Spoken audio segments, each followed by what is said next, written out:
What's going on, guys? Pick'em time, one day before the Empire strikes. Only 4 games this week. First one, 16th ranked Texas A&M at number 15th ranked Mississippi State. Now his rankings might be reversed. I know they're back to back in the rankings, but this game could go either way. I think with both teams coming off losses, Mississippi State getting crushed, Texas A&M hanging in there a little bit more than Mississippi State did with their opponent. I'm sure their opponent was Bama and Texas A&M was playing as LSU, but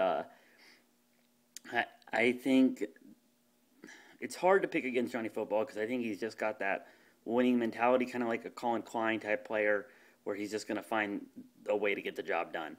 And I don't think Russell, I think is his name from Mississippi State, I don't think he has that. But with Mississippi State being at home, it's hard to win down there in Starkville with the cowbells and that atmosphere. And A&M's first year in the SEC, I don't think they're quite up to the task. It could go either way. I'm not saying that it's going to be a blowout.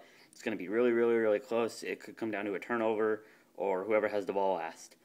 So I'm going to pick Mississippi State in a very, very, very close game. Next one, possibly, depending on how things work out and who loses to who, an ACC championship preview in Clemson and Duke. Not a huge game nationally. Duke isn't ranked, even though they're only have 2 losses, 6-2 on the season. And Clemson is sitting there. They're sitting at 13th.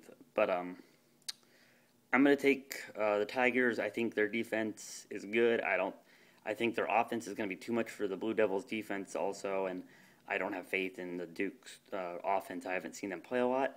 But just going off by what I've heard and by what I've watched on sports, I just don't think their offense can keep up with Clemson's, and I think Clemson's defense will make enough stops to where they win the ball game. Oklahoma State, Kansas State, number 24 versus number 2.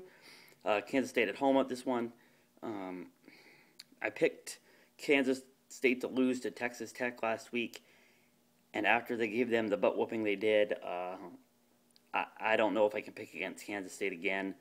I wouldn't mind seeing them go down, of course, but Oklahoma State has a powerful offense, and they're stopping people, just like I said with Texas Tech. But I don't see K-State slipping up now. I think they're in it to win it. This game's going to be close. I think it's within a touchdown or with 2 touchdowns. It's not a blowout like Texas Tech was. Texas Tech just came in there and was overmatched. And they hung on for a little bit. But I think Oklahoma State could give them a challenge and maybe give them a scare. But I have Kansas State winning this one. By, like I said, a touchdown, 10 points, 14 points, something like that. Something pretty close in Kansas State's frame of mind. And then, of course, the big one. Number 1 versus number 5. Bama versus LSU. Down in Death Valley. Big game of the year.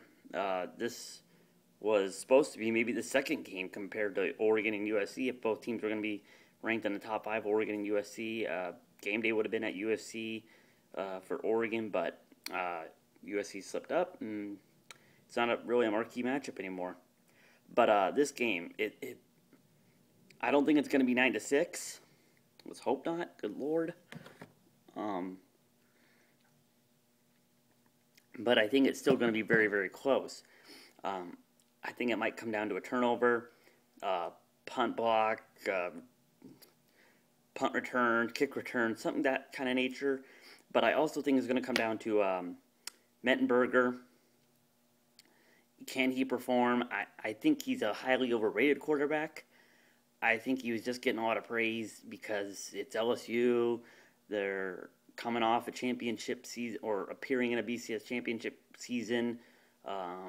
So I think he's overrated. I don't think he's that good, but this being at home will help him. He'll have the home crowd behind him. That defense is scary good. If LSU can ground and pound at the beginning, if they can get scores just by running and, of course, mixing in the pass as little as possible, but then I think that opens the door for Mettenberger. But if Bama shuts down the run early and makes Mettenberger throw early, that could be a problem for LSU. So it could come down to a number of different things. But in the end, I have Bama winning this one. And like I said, it's going to be by a field goal, touchdown, maybe 10 points.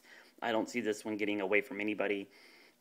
And if it's going to get away from anybody, it's going to get away from LSU.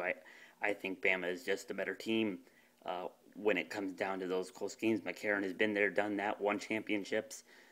Yeah, they have freshmen at receiver and running back, but those aren't your real true like crunch time guys. Like McCarron touches the ball 100% of the time. Mettenberger touches the ball 100% of the time.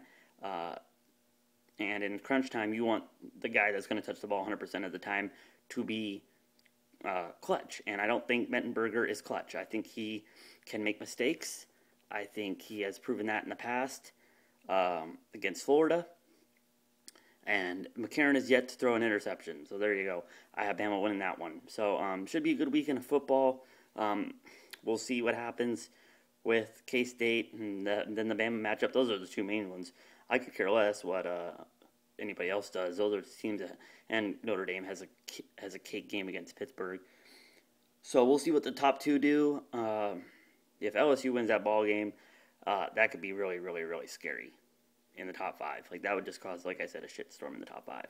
So go Bama, go this weekend, and then feel free to lose to Texas A&M or Auburn. Yeah, lose to Auburn. That's not going to happen. No way. But feel free to lose down the line elsewhere else. Just don't lose to LSU. That would just cause a CF in the top five. But that's about it. See y'all tomorrow. Game day. Go Ducks.